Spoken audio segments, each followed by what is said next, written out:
Since 2015, Authentic Parenting has been a free resource for parents everywhere.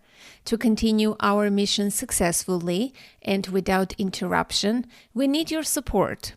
We don't work with sponsors or advertisers. We rely on donations from listeners like you to help us continue our mission, bringing you expert insights and valuable content each week. Please visit authenticparenting.com/support to view suggested donation amounts or join us on Patreon at patreon.com/authenticparenting. Every contribution makes a difference. Thank you for your generosity.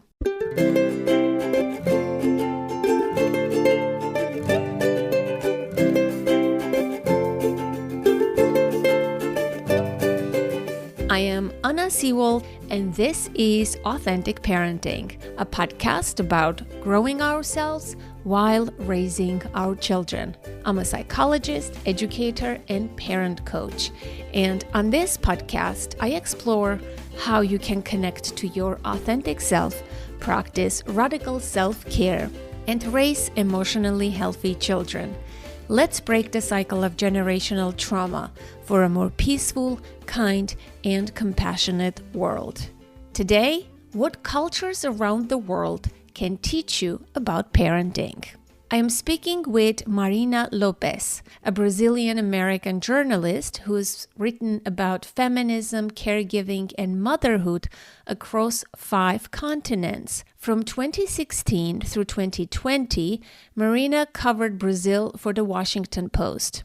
Her reporting took her from the remote corners of Brazil's Amazon rainforest, where she interviewed female shamans, challenging gender norms in their tribes, to Rio's gang-controlled favelas, where she spoke to mothers who lost their children to gun violence. In Brazil's Zika-infected northeast, she chronicled the devastation of the epidemic on families living in poverty. Her article on the spread of the Venezuelan diaspora in South America was nominated by the Washington Post for a Pulitzer Prize. She was also a 2019 recipient of an International Women's Media Foundation grant for her coverage of sex trafficking rings in the Amazon. Her 2018 series on how gay Brazilians confronted the rise of homophobia in Bolsonaro's Brazil was nominated for a GLAAD Award for Outstanding Newspaper Article. Before joining the Post, she was a correspondent for Reuters in Mozambique. Her work has been published by the New York Times, the Boston Globe, the BBC, PBS, Vice, and others.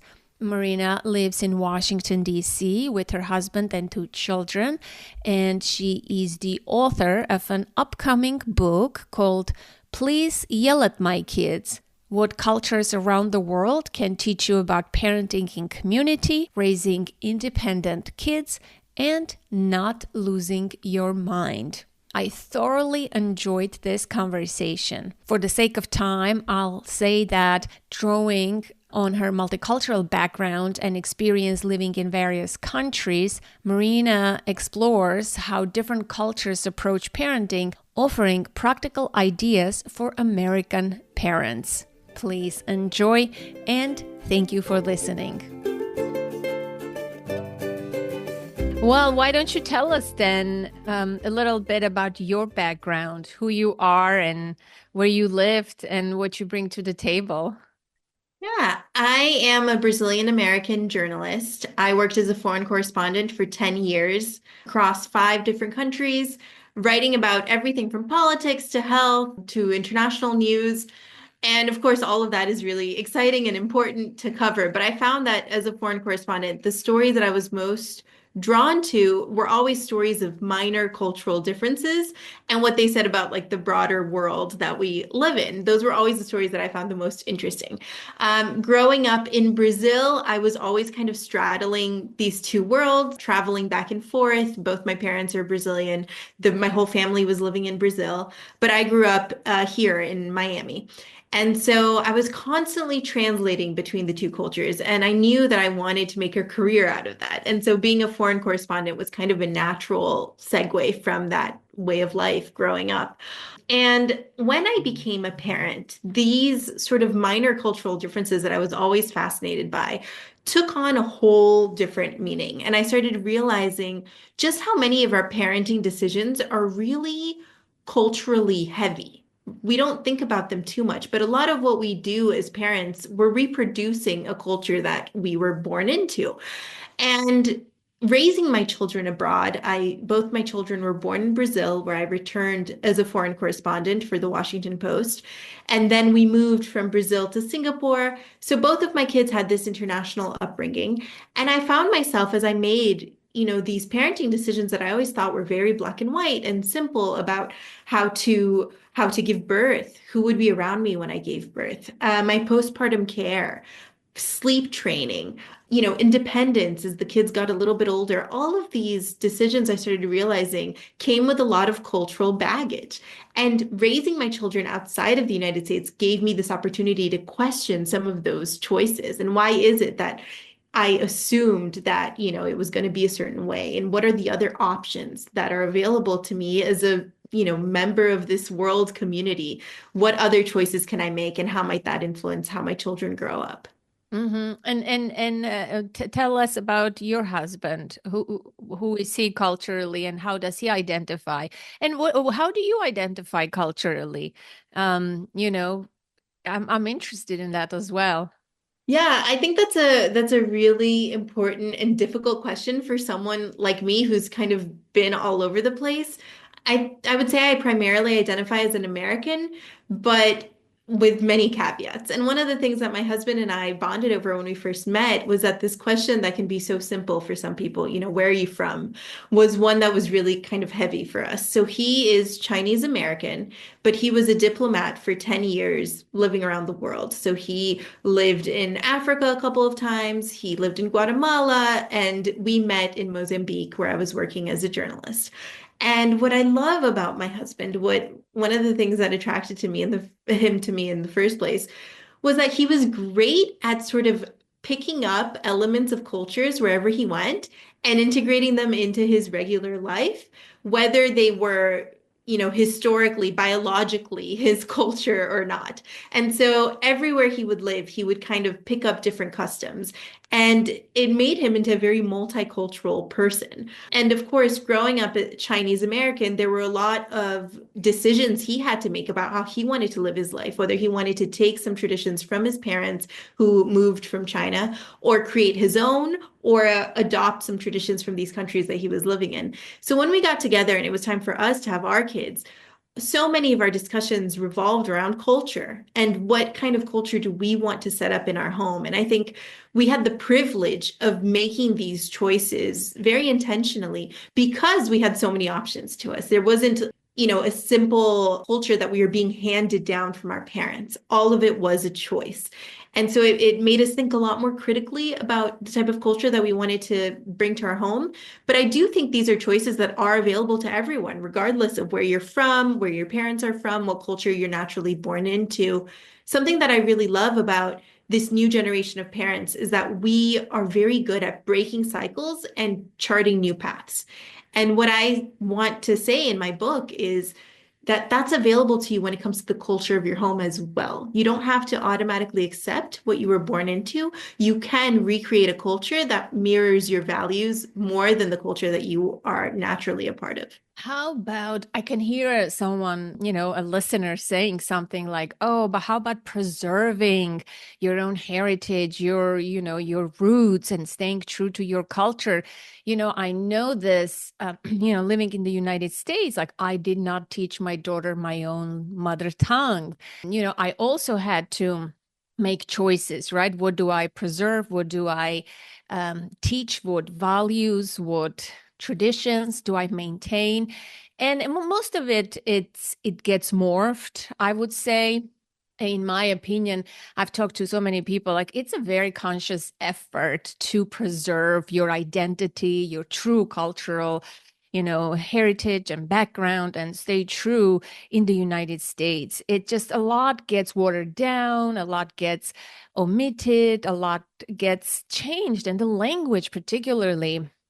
It seems like most people preserve the language, but is language, part of the culture, or culture is something different? Like that's a whole different discussion. But what would you say to someone who says, no, I want to stay true to my culture. I want to preserve my traditions and stay true to my roots. Yeah, I mean, I would say two things. First, absolutely, that's your prerogative as a parent.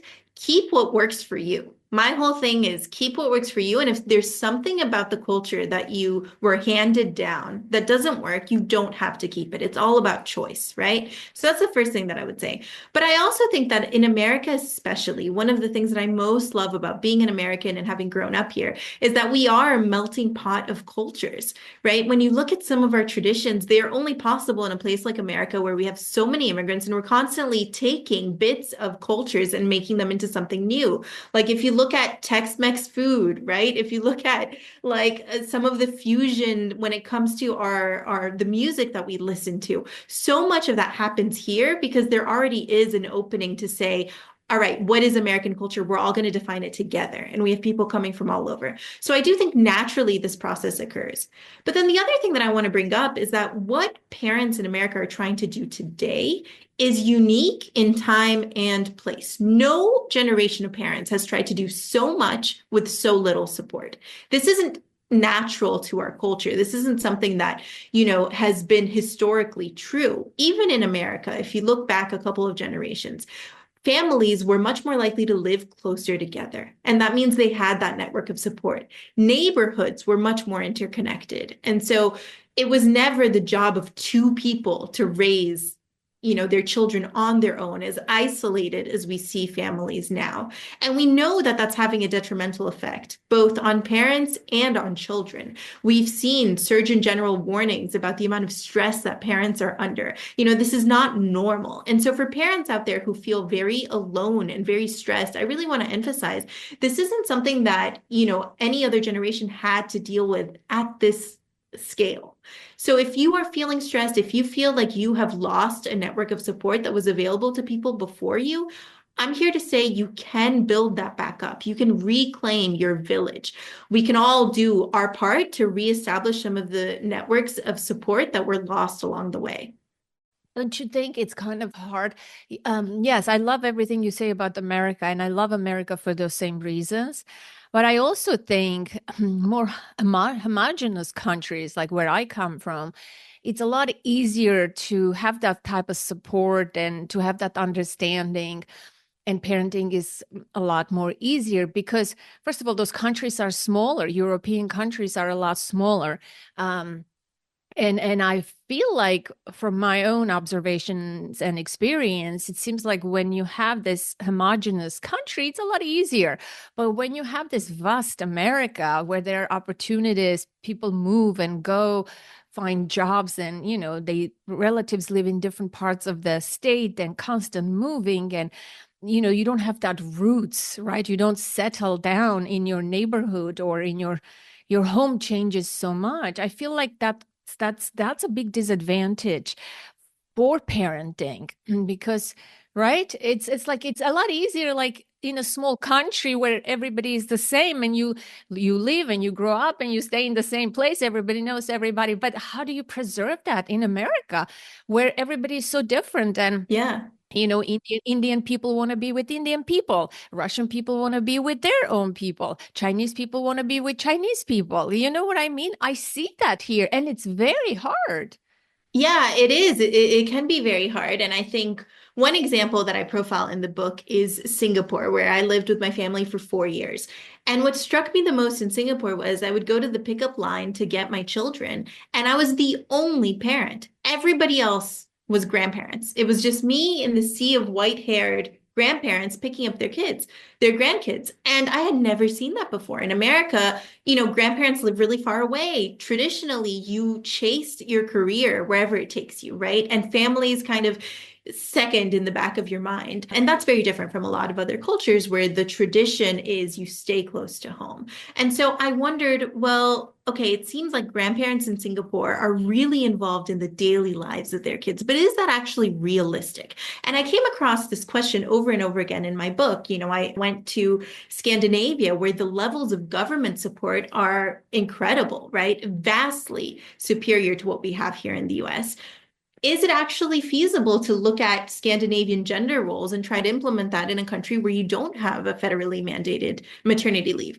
And what I found was that it is possible at a different scale, right? So we can take tips from these people who are experts in living in community in different ways and apply it to our life here. So what I say to Americans who perhaps have moved away from their parents or are estranged from their parents or their parents are no longer living is that you can still bring multi-generational relationships into your life, into your children's life. It does not have to be your biological family. I think this is something that the queer community has a long tradition in, this idea of chosen family, and it's something that the rest of us should adapt as well. Something that I saw in other regions of the world, like Mozambique, for example, is that family is not dependent on your blood. It's who is around you, who shows up for you, who do you love? And so I think if we free ourselves from some of these constraints, it's easier to adapt some of these cultures, right? What would it mean if instead of relying on your own parents to go pick your kids up at school, if you found an elderly neighbor who might be desperate for that human connection, have the time, have the availability, have the health, and would be more than willing to help you out with childcare or go pick your child up at school or take your child to an activity. I think sometimes we're very hesitant to open the door to those kinds of relationships because we have this mindset of, the nuclear family taking care of the child. And it's an imposition for anybody to, to ask anybody to come into the fold of parenting. But I find that once you open those doors, lots of people are willing to step in and help. It's just a question of allowing them. That would be great. I'm curious, how old are your children? My children are 5 and 7 now. Oh, so they're pretty young. So what kinds of conversations did you have? I'm so intrigued by this notion that you didn't jump into parenting blindly, so to speak, but you had elaborate discussions. What cultures do you want to preserve or maintain or create in your family, and what values perhaps, or religion? Can you say a few words about that? I'm Yes. interested. Yeah, I'd be more than happy to. Okay, thank you. I'm sorry about that. Yeah, so I think, like I mentioned, we did have the privilege of kind of looking at this vast array of cultures and picking and choosing what we wanted for ourselves. I would be hard pressed to find two cultures more different than Brazilian culture and Chinese culture. So we kind of had the full spectrum of values and cultural traditions, I think, that you could find across the globe. But one thing that both of us knew is that we wanted family to be at the center of everything that we did. And so we were really committed to living as close as possible to family and to chosen family. So, for example, one of the reasons why we moved to Singapore was not chasing a career or for any reason like that. It was because our best friends in the whole world lived in Singapore. And we knew that we wanted the experience of raising our children together. So from the moment we decided to have children, we decided to prioritize connection above all. And that came at very serious cost to our careers, financially. It was expensive to live across the world. We were constantly flying back and forth, but it was a decision we will never regret. Our kids had the opportunity to grow up alongside the people that we most love in the world. And that was something that my husband had seen, living in Guatemala. He saw a lot of families doing similar things, raising their kids together. It was something that I had a lot of experience in growing up in Brazil. And so that was one thing that we knew we wanted to do. But there was a lot that we learned along the way as well. We decided to move to Brazil to be a bit closer to my family and to reconnect with our roots and have our children grow up in that community.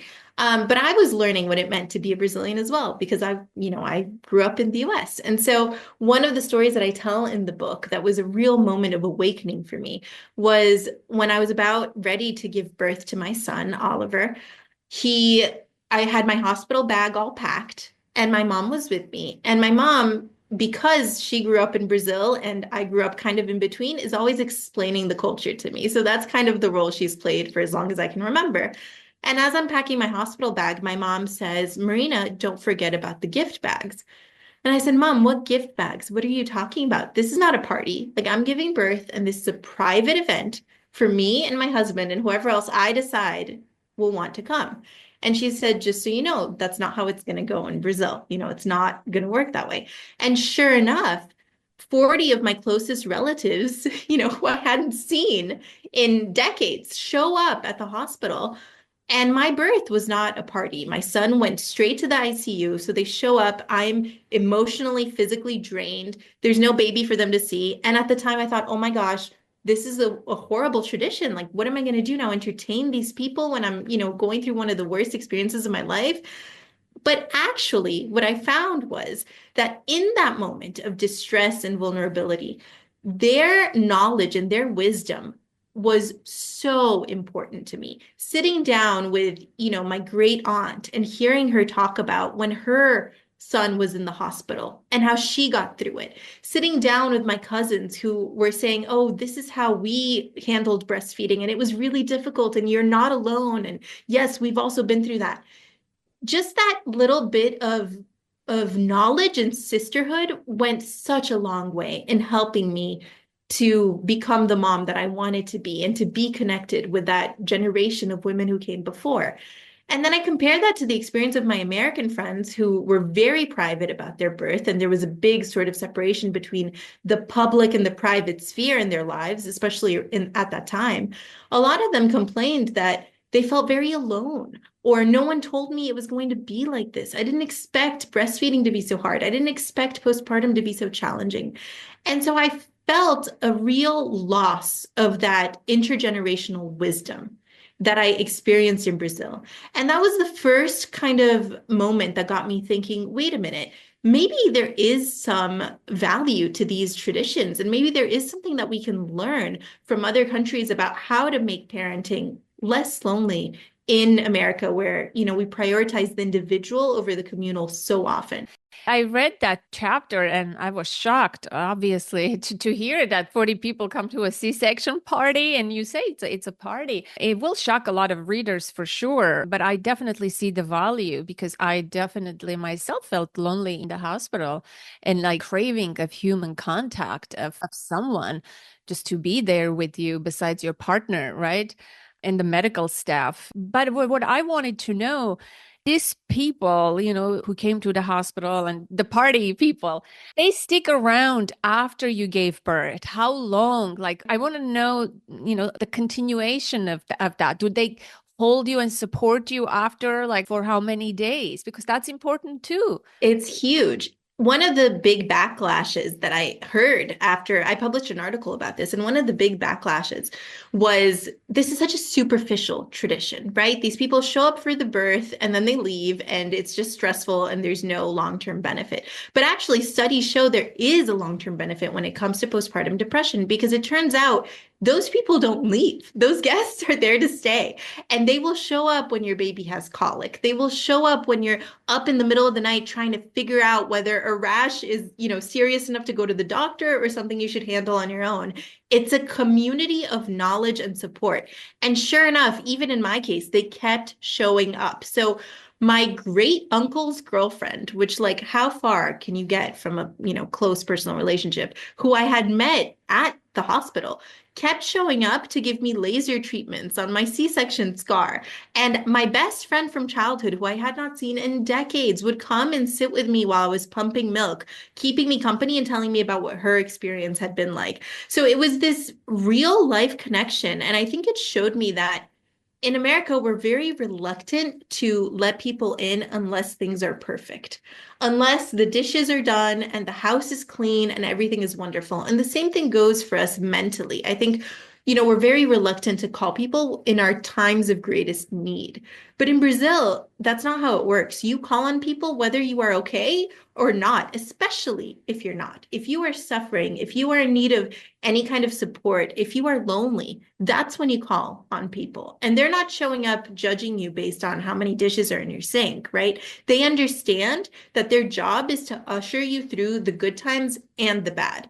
And I think of, like, American weddings, for example, we have this tradition of bridesmaids and groomsmen and, this court of friends that are going to be there for us on our special day, and they're going to celebrate with us and party with us. And it's this wonderful American tradition, right?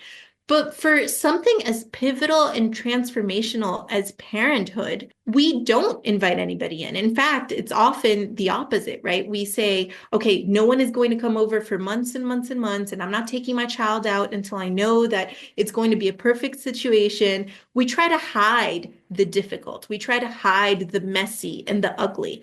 And Brazilian birth parties showed me the value of opening yourself up for the messy, for the difficult, showing people what real messy parenthood looks like. And that serves a double function. Of course, it helps you as the parent, but I think also it prepares those around you so that when they become parents, they know what to expect. One of the big things that I always hear is, I didn't think it was going to be so hard, right? So many of my friends say that. Why is that? Why is that? Well, I think it's because we have a very sanitized vision of motherhood in America, right? It's very clean, it's very perfect. And so when people fall short of that perfection, which inevitably we all do, right? It comes as a big shock. Whereas in other cultures, there is an understanding that what you are doing is hard. This is going to be messy. This is not going to be pretty. There are going to be difficult moments because people see it openly over and over and over again. And so when parenthood happens, it's less of a shock. And studies show that a big part of postpartum depression is that disconnect between what you expected and what the reality is. And I think that disconnect is shorter. It's less extreme in countries where more people are involved in that recovery. Are you looking for personalized support on your parenting journey? I offer one-on-one coaching tailored to your unique needs, including court-ordered parenting classes and co-parenting counseling. These services are available to anyone, no matter where you live. As a special thank you to my listeners, I am offering 10% off all coaching packages. Visit authenticparenting.com to learn more about my services and how we can work together to achieve your parenting goals. Yeah, I mean, everybody is so busy here in America. Even if you have friends, the people who came to your wedding, first of all, they don't all live in the same state, right? Again, we're going to the original idea. They all live far away. No one has the time to come and sit with you. People in our countries, our aunts and grandmas and, sisters, most people don't have this, they're not so busy as the Americans. Americans work 24/7. It's incredibly hard to live here. People don't have rest or leisure, right? Let alone help another person, go and spend countless hours and supporting your friend. They may want to do that, but it's hard. It is very hard here in the United States. When I first visited Armenia as a mother myself, it's my country and I hadn't visited for a long time. I saw how mothers were treated, and like the baby was being held by so many people, and I was so jealous. For the first time, my child already at that time was 9 years old. I was like, wow, I missed out on so much. I was really envious of those experiences that I didn't get to experience here. So I want to know, you talk about so many countries, 12 countries or 11 in the book, and you tell so many interesting stories, obviously. But what is the most outrageous or different tradition that you have observed that is like, it was very surprising, perhaps shocking for you? One of my favorite things about working on this book is that without exception, in all of the countries I visited, when I would interview mothers or parents about what their experience was, without exception, all of them would say to me, but why is this interesting for Americans? And without exception, the Americans I told would say, I cannot believe people do this around the world. And so all of the traditions are a little bit shocking. In China, after a woman gives birth, she stays home for 40 days. And if you follow the tradition to the letter of the law, you do not shower for 30 days, you do not leave your bed. Someone else will cook for you, clean for you, take care of your baby, help you with physical therapy even. So for many, this idea was horrendous. How in the world could you stay home for 40 days? How could you not shower? This is so gross. This is so weird, right? I think that's our initial reaction. Of course, I'm not telling anyone not to shower for, 40 days. But I do think if we take these traditions and we dissect them to the root, there is always a good lesson for us to learn. So, for example, in China, you don't have a baby and automatically get back to your to-do list, right? There is a cultural understanding that what you're doing is extremely hard and that you need recovery. And so everybody around you sets themselves up for that recovery. And when we talk about this very different idea of time in America, I think a lot of people have that question. Well, even if I want to do this, unless all of the culture is changing with me, it's impossible for me to expect people to, have the time to come and sit with me and help me and cook for me, etc. But I also think we have a benefit in the US of having a very direct culture. And so what I encourage people to do is to ask for this, prepare yourself. If you want to follow the Chinese tradition and rest for 40 days. First of all, of course, that doesn't mean not showering. Of course, that doesn't mean you have to stay in your home. But maybe that means you arrange with your spouse, okay, what are the next 40 days going to look like? How can we divide up the chores to prioritize my rest? We ask for these things explicitly, right? You pre-schedule coffee dates before you have your baby so that you know that you are getting that social interaction and you are telling people, it's okay, I am inviting you in. And I think that's what we have to do because we are coming from a very different culture. So if you, instead of asking for, baby gifts at your shower, which honestly, I mean, how many onesies can you possibly have for a baby? Instead of that, ask for time with your friends. Preemptively prepare your community to serve you in that way. Tell them that it's okay. Tell them that that's what you would prefer. And that sets you up well to be able to incorporate some of these traditions at a level that works for us. But I mean, every single one of the traditions I looked at was shocking in their own way. I went to Denmark and I talk about the Danish practice of letting babies sleep outside. And I reference the story of a woman who came from Denmark and she left her baby outside in New York City. And she got arrested for it. And she didn't understand what the big deal was because in Denmark, all babies sleep outside and pediatricians recommend this, right? As a way to help them with their respiratory system and to help them sleep better. And so sure enough, in Denmark, you see babies sleeping outside and their mothers, having coffee dates with their friends inside restaurants. Of course, you probably shouldn't do that depending on where you live. You shouldn't be letting your baby sleep outside. But maybe you can start questioning a little bit of the attachment that we have in the US where our babies are on us 24/7. And I think that can impact the transition and the identity into motherhood, right? Whereas in Denmark, it's okay to have a little bit of distance from your baby. So if you dissect these traditions down to the root, you'll find that there's a lot that we can work with. The spirit of the tradition is there for us to take and mold in our own image here in the US, within the constraints that we have. Yeah, I'm curious about the partner's role, the father's role in, cross-culturally, right? We see an increasing number of dads in the United States, a lot of single stay-at-home dads participate. It has changed the landscape, right, of this parenting has changed significantly. But how is it in more traditional, non-individualistic countries? What have you observed? Or how is it in your own home? Is it 50-50? Who does the, emotional job of the parenting? I want to hear your thoughts on this. Yeah, this was something so fascinating to me because I feel like we are at a turning point when it comes to gender relations in the US. And there are a lot more dads that want to participate, that want to take that parental leave. I think it's a lot more accepted now than it was a few generations ago. One of the things that I wanted to do with the book is to look at what culture has the most practice in this field, right? Whether it's living in community and depending on your neighbors, where I went to Mozambique and looked at people who were doing that for generations, or postpartum care in China, or grandparents in Singapore. These cultures have a lot of practice dealing with the tension that comes with this type of community living. So they can teach us a lot about how to troubleshoot some of the difficulties. So for gender roles, I really wanted to look at Sweden, which has the world's longest parental leave, equally divided between men and women. You can decide how you want to divide it. And most Swedish fathers take very long parental leave. So this is a big difference when it comes to the US, right? They have the leave and they take it. And so this was fascinating to me. So I went to Sweden and I spent time shadowing dads to see what is it like when dad's in charge, right? And mom is working and dad is fully in charge of the child.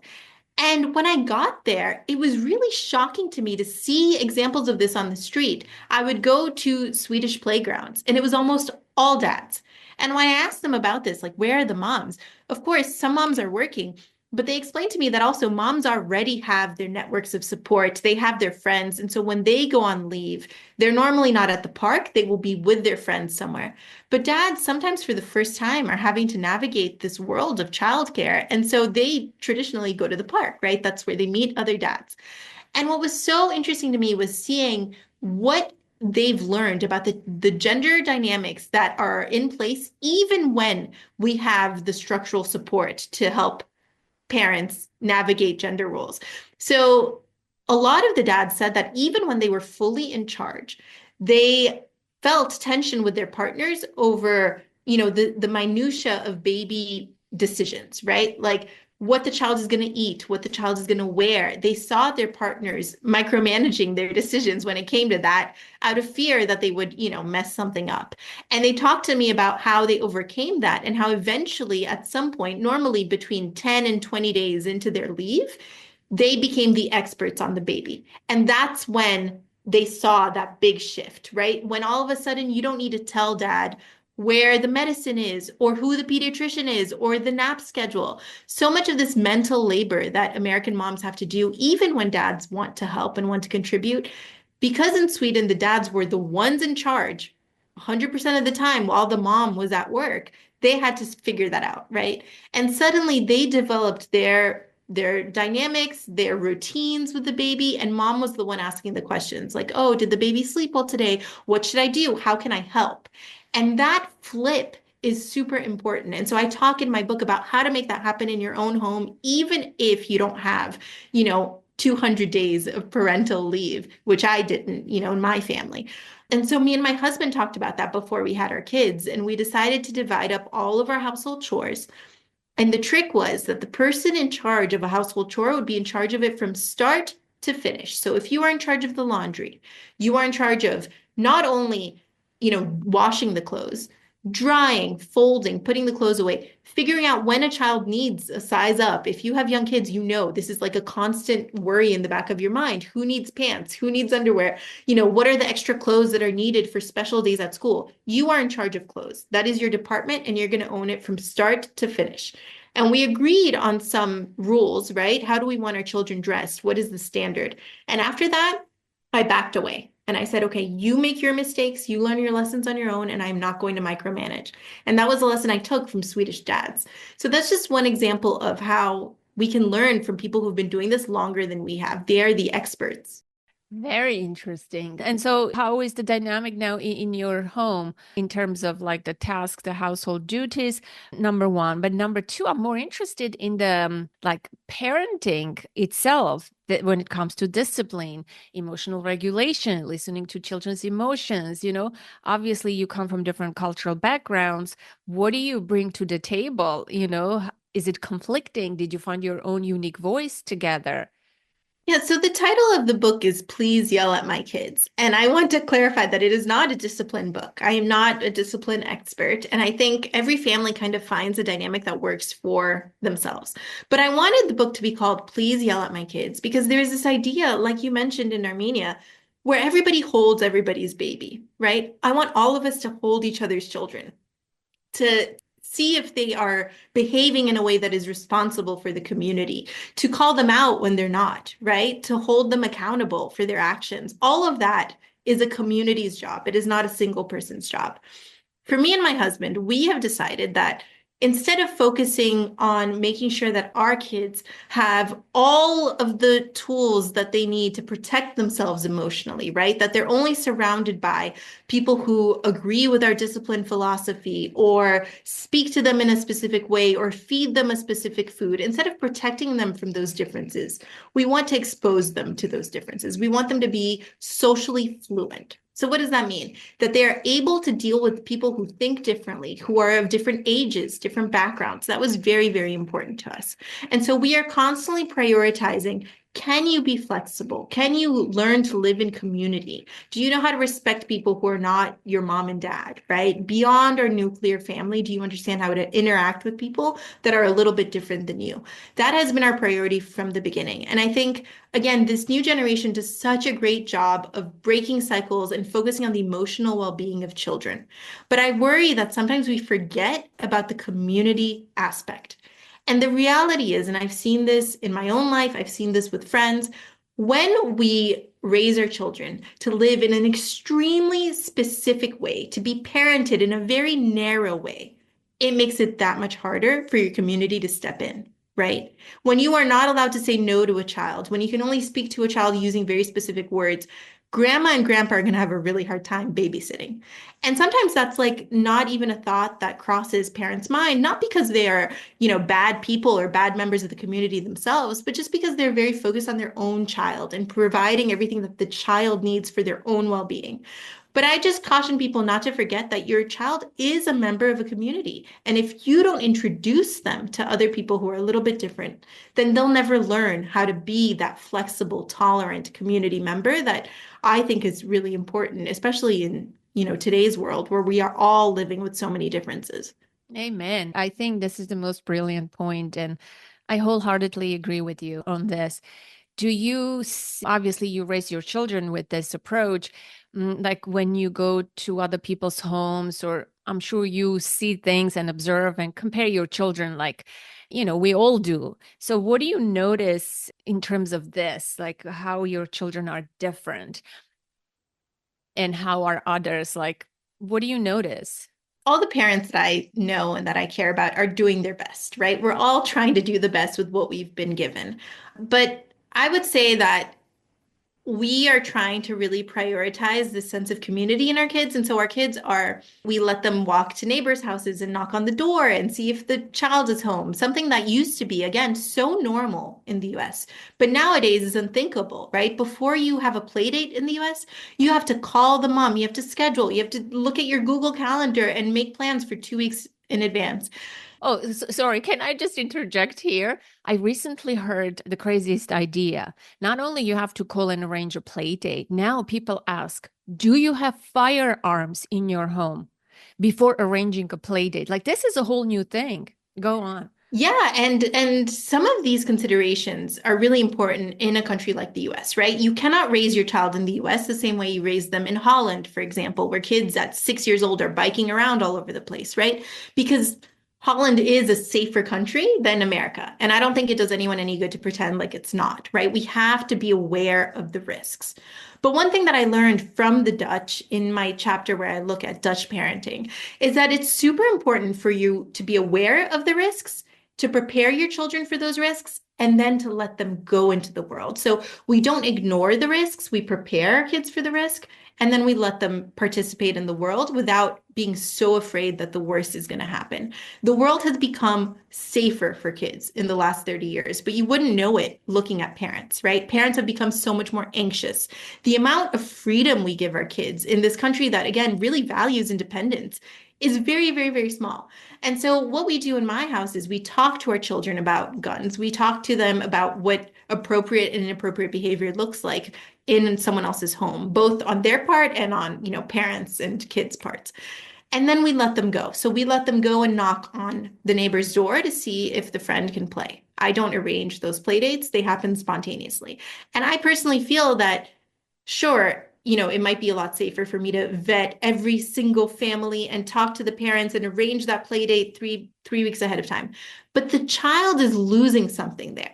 And we never talk about that piece of it, right? The child is losing the ability to become fluent in the social skills that it takes to navigate the world, to not be afraid of speaking to people in real life. We see so many kids these days who are so used to being on their phone that the face-to-face becomes really, really scary to them. And that's something I do not want for my kids. And so we are constantly trying to give them the opportunity to speak for themselves in the world, to navigate the world as much as possible on their own. They're still quite young, but that's a big difference that I notice. Another difference, and something that I learned in Mozambique, is giving children real responsibilities at home. And so my kids, they're 5 and 7, and they do real chores every single day. They do the laundry for the entire family. And so they will take the basket, both of them together, because it's heavy, all the way down to the basement. They will do the laundry and pour the detergent in, turn it all on, switch it out, and bring it upstairs for me every single day. And this is something that a lot of their friends don't do. But in Mozambique, kids do real chores that contribute to the family. And I saw children as young as 5 cooking meals with their siblings, taking care of younger siblings, right? And so what does that do? Of course, that, is nice for us as parents because we get a little more help. But more importantly, it gives the child a sense that they are a member of a community with the responsibilities that come with that community. We are not all here to serve the children. The children are active members in our family, and they should behave that way. And so that's something that I don't see quite as much anymore. And, it's a big priority for us, making sure that the kids understand we are not all here to serve you, right? You have a role, you have responsibilities as well. And we work together as a unit to make sure that we are participating and living up to our responsibilities in the family. Yeah, plus, I mean, it makes children, to feel more capable, when they do tasks like that, besides helping mom and the family, besides, all those other things, independence, I think they feel capable because, first of all, these are lifelong skills that you need for living. Exactly. It makes them feel so capable. I mean, I was really shocked. I was really shocked to see how much my kids loved it. They couldn't believe that I gave them that responsibility. And I think there's a window of time in which kids are really excited about housework. Yes. Once you miss that window, let me tell you from experience of a 17-year-old, whatever I instilled during those windows when it needed to be household tasks and chores, my daughter perfectly completes and does and is happy and it's part of it's ingrained. Whatever I failed to do, whatever I failed to teach or give her a task, I can feel it's not as natural. So yes, once you miss the window, it becomes a lot harder to work at it. It becomes a chore for you and for them. But once you instill in kids are part of this culture and you're doing things together, cooking, cleaning, and all of that, it's later it's so much easier. And why shouldn't they be part of cooking, cleaning? Most parents are tired, right? Burnt out these days.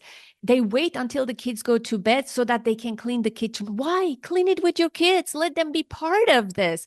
We have separated kids from our real life. And that's a huge disadvantage. I talk about this a lot because our children, not only they don't see us do those tasks because we hire people to do them for us, rich people. And, I know so many people have house cleaners. They outsource their, home cleaning and those regular tasks. Not only they don't see us doing those tasks, that we're not also inviting them to be part of it. It's like, this is not good for long term. And parents always are like, how can I connect with my kid? Through doing daily normal activities. You don't have to do extravagant things to connect. Cook together, clean together, pick up things together, carry things upstairs together. Those ordinary things are moments for connection. This is real life. We shouldn't separate. It has become very, child-centric, everything. And kids, it has negative implications. I mean, I can talk about this, and I'm sure you can talk about this, but it's so important to make them part of normal life, give them the chores, but that window is important. So for younger parents, what advice would you give to younger parents who are, listening to this? In Mozambique that really shocked me is I was at a house of a family. They have very few resources. This is not a very wealthy family with a housekeeper. They had 4 kids living together. And when it came time for lunch, nobody said anything. The mom didn't pull out her chore chart and her stickers and, you know, threaten time out. And the kids knew, okay, it's lunchtime. We're hungry. If we want lunch, we got to get on it, right? And so they started gathering wood for the fire. The 8-year-old went walking to the market to get charcoal and to get matches. And so, there's a sense of, okay, this is what we do now, right? It's not mom on top of us begging us to do this. It's if you want lunch, you got to help cook, right? And so it really shocked me when I saw that that can work. I think I assumed kids will only be motivated by external rewards, right? Let me get my stickers, let me get my prizes and my systems and try to see if I can motivate them. The reality is that only works for a couple of weeks. And then the prizes need to get bigger and bigger, and you're in this arms race, right? But what I saw in Mozambique was that there's an intrinsic sense of responsibility that you can cultivate in your kids. And like I said, the best part is taking advantage of that window where they're actually excited to do work. So my kids, when I told them you get to do the laundry, they were shocked because this was a big job that mom did, right?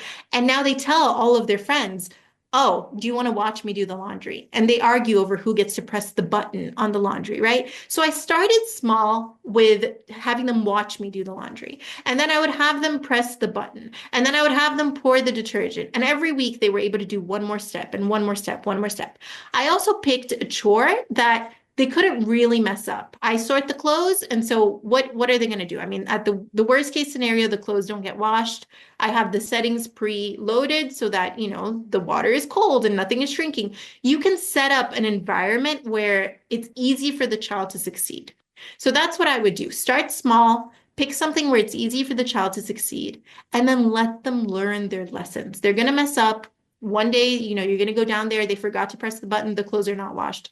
It's not the end of the world. But the best part is once they learn, it's actually a load off of your plate. It's actual help that they're giving. This is not like pretend play in their wooden kitchen. It's real life work. And I think that's key. Like it cannot be pretend play. It cannot be something that doesn't actually contribute to the household. It has to make a tangible difference to the household. And they know the difference. They know when it matters. Like the days where they are sick and I have to do the laundry myself or the laundry doesn't get done, I will say to them, oh, I love so much that you helped me with this. This is such a big contribution you're making. I don't know what I would do without you. And they feel that. You see them puff up in pride, So yeah, I didn't want our house to be like a play where you have the children as the main characters with the spotlight, and then everyone dressed in black around them, cleaning, cooking, making sure that their world is perfect, and they never see that. That invisible labor, I think, does a disservice to them. They will grow up, they will go to college, and suddenly they're going to be like, where are the magical fairies that clean my room and wash my clothes and cook for me? And I did not want that. I think also as women, so often we talk about that invisible labor. If you feel like that's the case in your home, make it visible. Bring other people into the fold. Teach your kids. Start young. Start as young as you can. And you'll see that they end up really enjoying it and feeling that sense of contribution. And then you don't have to, be on their case every day. I don't give out stickers for laundry. It's just what he does every morning. He knows that that's part of his routine, right? My daughter makes her bed every morning because that's part of her routine. And it takes away that exhausting element of being, acting like God, giving the punishments, giving the rewards constantly. That's just one more thing to manage. I need fewer things to manage, right? So it came from that place of I'm going to give them something that's going to become intrinsic to them. Is that what God does? No, I'm kidding. But I want to say I'm loving you. I'm falling in love with you. I love this message specifically. And I want to add, to the benefits that you listed. On top of that, you're giving, when children do chores and in the way that you described, they feel that they belong, that they feel appreciated. They have a deep sense of, I am capable, I am autonomous. And there is this sense of togetherness, unity as a family. And you can't just cultivate that later in life. You know what I mean? Like we're all seeking that. So many adults later in life are seeking belonging, togetherness, appreciation. These are opportunities. Like we can do that for our children from a young age. And this is very natural. Like I can tell you about my childhood. I was part of it, was understood. It was part of it. It was not a separate thing. And I remember the pride, the joy I felt when I was given a grown-up task, given money to go to the store as a 6-year-old, to do the math, the calculation, to talk to the salesperson, a lady in my neighborhood who would give me gum or candy because I was cute. I would calculate the money, preserve it, save it, cross many streets and come home and give it to my mom. And I remember the pride that I felt like, wow, I am like, and today I am like a very capable person. It's like I can do so many things. I'm resourceful, like nothing I can do so fast and efficient, all the household things and running of things comes from that age. That trust that is given to you when adults trust you with this grown up thing. It's not for one time, like you said, or there's no punishments or reward. Forget that. That's going to kill that intrinsic motivation and all the joy that comes with it when it's done naturally. I mean, I recall that freedom. I remember that freedom of like, wow, that excitement when I was doing those tasks or going to my grandma's house to deliver things or go ask neighbors something, go buy milk, go buy sugar, take things to my mom's colleague's house and make phone calls for my mom, write cards for my mom, and so many, many, many things, including doing, household things in the house. And I still love cooking and cleaning and organizing, not cooking, the rest of the stuff. It's like incredible. What can it do for you? Competence builds confidence, right? And that's the idea. The more competent you can help your child become, the more confident they will become. And I think nowadays there's such a worry about preserving childhood, right? And protecting the child. But I think a big part of childhood is learning how to go to the store for your mom, is building that competence so you can have the confidence later on in life. And one more thing I wanted to add that I saw happening in Brazil with my cousins who were growing up there, they were able to do the same thing for my grandparents. They knew when my grandfather took his medicine, they would go get water for him. They knew that my grandmother had a bad knee, and so how to help her up off her seat. And I remember watching as a teenager, shocked by how much knowledge they had of what it takes to support elderly members in the community. So I would just say, extend this beyond your nuclear family. How can you help your elderly neighbors? How can you help your grandparents? Teaching the child to look out for needs beyond their own, I think is an integral part of childhood, right? And one that we miss when we focus so much on making sure that they're having a good time, that they're happy, that, they have everything that they need. If we focus a lot on the child starts to focus a lot on themselves. And that I think can lead to, that it prevents the child from learning how to live in community with others, looking out instead of looking in. Absolutely. I agree. So, what other countries? We talked about the Netherlands, Singapore, Sweden, you talked about Denmark. We had Danish neighbors, and there's like 4 children. The best well behaved, and I hate to use that word well behaved, but those kids, the whole neighborhood would comment how different those kids were from regular American kids. There were no, it was significant the difference. The way the mother spoke to them, the way they behaved, there was no screaming and yelling, defying, or anything of that nature. It was all understood and communicated very minimally. And kids just like went along. It was so easy to watch their interactions. There was no tension. And the mother was so relaxed. We would all comment in the neighborhood, like, what's going on? We want to know the secrets of the Danish parenting. And I have done an episode with Jessica Alexander, I believe, right? Her last name was the author of the Danish Way of Parenting. Long time ago, I interviewed her. I will link that episode in the show notes for this episode. And I have also done an episode about the Japanese way of parenting, which is also very interesting for me. You didn't go to Japan, right? I did not. No, I went to China, Malaysia, and Singapore in Asia. But that's one of my favorite things of looking at other cultures, is that you start to see that things that you thought were inherent to parenting are not, right? Like when you have a Danish mom that lives next to you and you notice all of her kids are behaving differently, you realize, oh, wait, teenagers don't have to be bratty and, throw tantrums all the time. Like toddlers can know how to behave in a restaurant without an iPad in front of them. These things are possible, right? And sometimes we think it's part of childhood, it's human nature for kids to behave a certain way. And traveling and seeing kids in the wild, right, in these other countries, I've seen that no, different ways are possible. And that's what I love about it. It really opens up our horizons for what's possible when it comes to raising our kids. Yeah. What other countries should we talk about that we didn't mention? In my chapter on France focuses on childcare and what it looks like when parents fight for systemic change. And so I talk about the daycare spring, which was an episode that happened in Paris during the May 1968 protests, where parents got together and started demanding a different kind of childcare. And I look at the US and France, and why is it that in France they have universal childcare or close to universal childcare and public options for childcare? Whereas in the US, childcare is so expensive and it's considered a private luxury. And I trace the history of both of those systems to talk about what is it that we can do as parents if we unify and start demanding more from our political systems?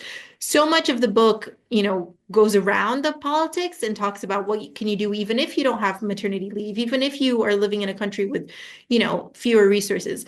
But I end the book by talking about what's possible when parents unite and demand change. And I think childcare is an area where we're seeing so much partisan support for new systems. And, what we have currently does not serve us. We have a system built for a household where you have one parent at home and one parent working. And that's not the reality anymore, even in America, right? And so how do we fight for change within that system?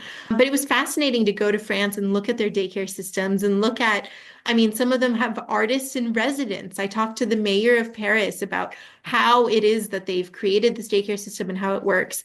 And they talked about the importance of including art and including the most nutritious organic meals. And, all of these things that French kids get automatically just by being in France because it's a cultural value. And here we have to fight for it step by step. So that's another important element. One other element that I talk about that I think is probably the most taboo chapter is hired help. I think in the US, we are very reluctant to talk about hired help. And of course, there's reasons for that, right? We have a very heavy history when it comes to slavery and the options for hired help and income inequality in America.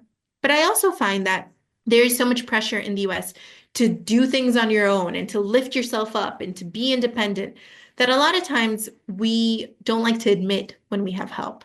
And one of the things that I really push for in the book is admitting when you have that support, right? Building a network of support around you, whether it's paid or unpaid, and then admitting it and talking about it. I know so many people who hire help and don't talk about it. And I think that does a massive disservice. I also know a lot of people, especially moms, who equate parenthood with martyrdom. They think a good mother inevitably has to be a suffering mother. And being in Singapore showed me that that's not always the case. So many of my friends in Singapore, when they became moms, they were still the same people that they were before they became parents. They still had interests. They still went out to restaurants. They were still interesting people in their own right.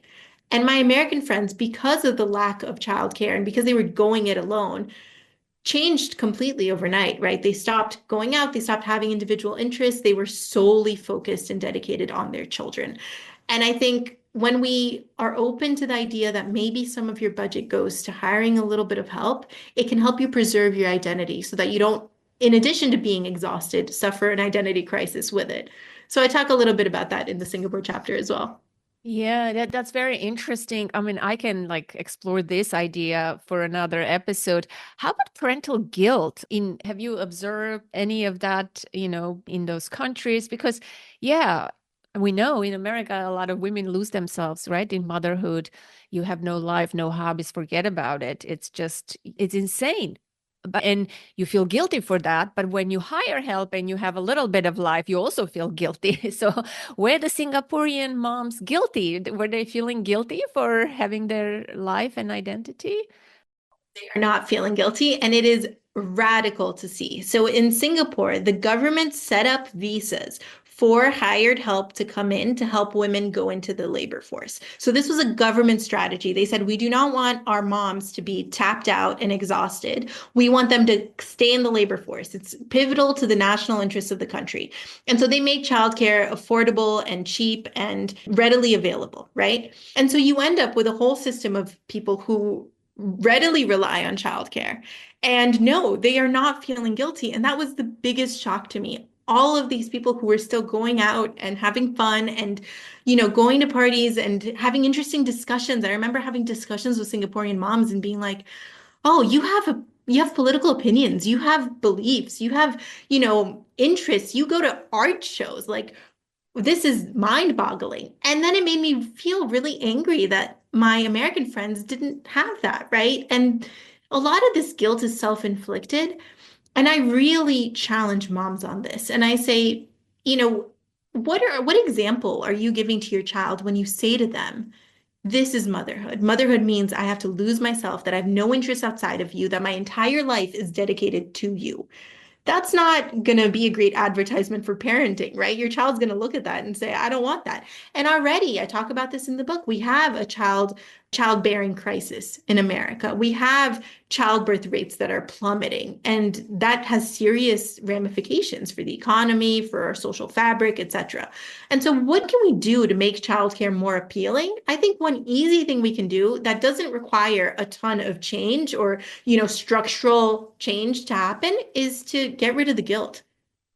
Maintain your identity. Do it for yourself and do it for your children. Show your children what that looks like. What does it look like for a mom to have interests outside of her children? What does it look like for her to have friends outside of her children? And one thing that Singaporean moms were so good at doing that I learned from them is explaining to your child, sometimes I would go out to dinner in Singapore and my kids would be like, Mommy, where are you going? Why can I not go with you? That longing to be together all the time. And Singaporean moms will plainly say, no, because I want to go out with my friends. And now it's mommy's time to have fun. And they would say this with not a shred of guilt. And I started doing the same with my kids and explaining to them, yes, I'm mommy, but I'm also someone's friend, right? I'm also dating daddy and daddy and I need some time to ourselves, and like explaining that without shame. Kids pick up on shame and kids pick up on guilt. And if you are delivering something to them with shame and guilt, they're going to assume that it's bad. When in reality, there's absolutely nothing bad about holding on to the parts of yourself that you loved. So one of the things that I talk about in the book is showing your child all sides of yourself, right? So that they know my mom is not just my mom. That is not her primary or sole identity. She has so many other facets. And I think kids really appreciate seeing a 3D version of yourself, and it sets them up to show 3D versions of themselves, right?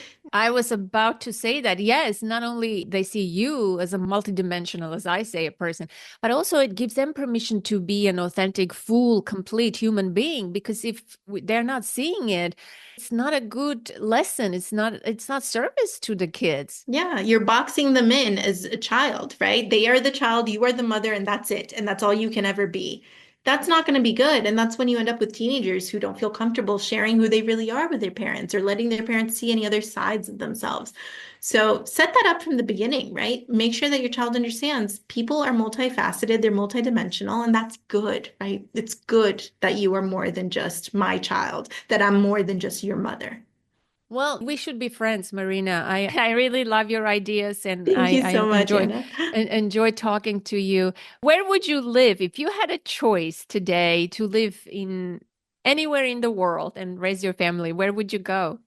That's a fantastic question, and one that me and my husband talked about for a long, long time. We were out of the US for 10 years. And ultimately, I end the book by talking about this. We decided that the place we wanted to live, and we could kind of live anywhere, we were really lucky in that regard, was here in the US. And it's not because it's an easy place to raise a family, but it's because it's where our family is. And we are firm believers that you go where the love is, whether that's your biological family, your chosen family. We wanted to be around those people. And so after 10 years abroad, we chose to come back to the US to be close to our families so that my kids can have grandparents involved in their daily lives like the Singaporeans, so that we can get to know our neighbors in a place where we're going to stay for a long time, and they can have that neighborhood connection like the Mozambicans. We tried to bring elements of all of this here to our home in the US because this is where our family is, right? So that is what I encourage people to do. This is not a book about, pack up your bags and move because there's nothing good about being a parent in the US. No, it's the opposite. Go where your love is, surround yourself with people that love you and care for you, and build your community from there. Grow your village, where you're planted. That's kind of the message of the book, and that's what we're following in our daily lives as well. Wow. Well, good luck with the book. And I really, really enjoyed talking to you. Thank you so much. Thank you so much, Anna. It was a pleasure. That concludes today's conversation, my dear listener, and I hope you found this episode helpful and inspiring. Be sure to hit that follow button so you don't miss future episodes, and take a moment to leave a rating and review. It really helps others find the show. I would love to hear your thoughts and takeaways. Join the conversation in the Authentic Parenting Facebook group or visit the contact page at authenticparenting.com/contact to get in touch. Authentic Parenting is an ad-free show, and your donations is what makes this podcast possible. Support the show by visiting authenticparenting.com/support or becoming a patron at patreon.com. Your contributions make it possible for me to continue bringing you weekly episodes. And as always, connect to the present moment, to yourself and your children. Until next week, I am Anna Seewald. Thank you so much for listening.